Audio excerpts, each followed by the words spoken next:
Hi అండి, welcome to mesmerising food. ఈ rainy సీజన్లో గరం చాయ్ ఎలా పెట్టాలో చూపించేస్తాను, వచ్చేసేయండి. ముందుగా ఒక గిన్నె తీసుకోండి.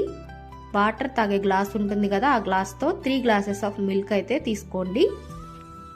మీ ఇంట్లో ఎక్కువ మంది ఉంటే ఇలా తీసుకోండి, లేదు అంటే నేను చెప్తానండి.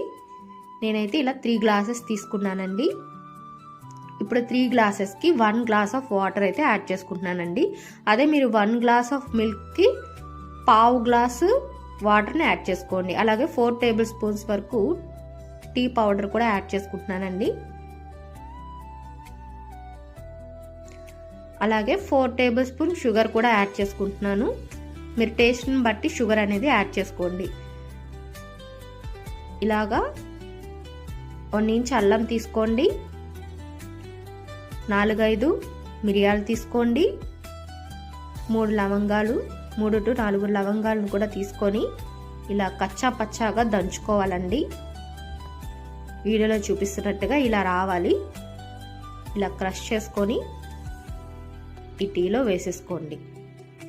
ఒకసారి చక్కగా గరిటెతో కలుపుకోండి. మంచిగా లో ఫ్లేమ్లో పెట్టుకోండి, చక్కగా బాయిల్ అవుతుందండి. ఒక 15 మినిట్స్ అయినా మీరు చక్కగా బాయిల్ చేసుకుంటే టేస్ట్ అనేది చాలా బాగుంటుంది. ఇంగ్రీడియంట్స్ ఫ్లేవర్ మొత్తం కూడా టీకి పడుతుందండి.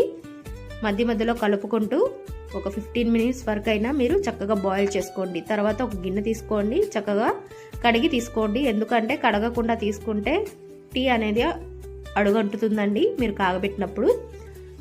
ఇప్పుడు ఫిల్టర్ చేసుకోండి.